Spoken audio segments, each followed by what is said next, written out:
Prilydomos ruloninės stogo dangos įrengimo technologija priklauso, ar stogas bus šiltinamas įrengiant, ar bus tiesiog remontuojamas senas hidroizoliacinis sluoksnis.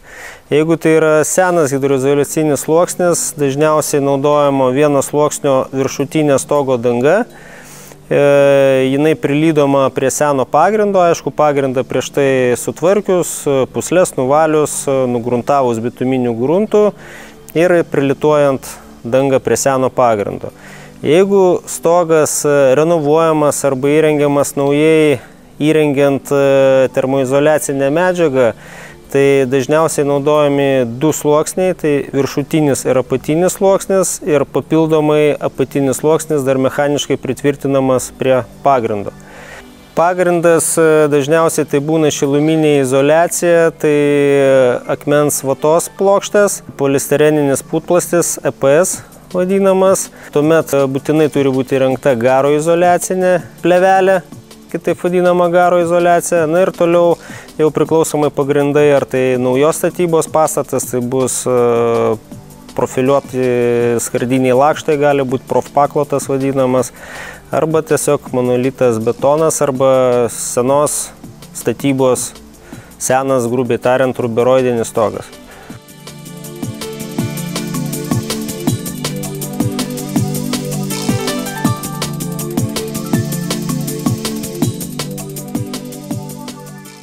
Dangos skirstomos į viršutinį ir apatinį sluoksnį. Iš principo tai yra tos pačios medžiagos, tik tais viršutinis sluoksnis yra padengtas skaldelė smulkinta, kuri apsaugo dangą nuo ultravioletinių spindulių ir tuo pačiu apsaugo nuo mechaninio pažeidimo. Yra palikta tik tais prilydimo juosta, kad galima būtų užleisti kitą ruloną klojant šalia ir jį sulituoti. Apatinis sluoksnis padengtas yra tik tais smulkintų kvarcinių smėliukų. Atskirais atvejais būna plėvelė padengtas, bet čia jisai tik tais tiek, kad rulonas tiesiog gamybos metu nesuliptų. Ir dengiant viršutinį sluoksnį ant apatinio sluoksnio, tiesiog tas kvarcinis smėliukas arba plėvelė, jisai susilydo ir lieka tiesiog tarp sluoksnių sudegęs, galima tai būtų pasakyti.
Šių dangų klojimo principas dujinio degiklio liepsnos pagalba, kaitinamas dangų pagrindas ir tokiu būdu sulituojama siūlė ir pati danga yra prilituojama prie pagrindo. Sulydimo metu temperatūra būna apie 180 laipsnių.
Kad užtikrinti pagrindinį stogo reikalavimą, kad būtų stogas hermetiškas, labai aktualu atkreipti dėmesį į siūlių sulitavimą.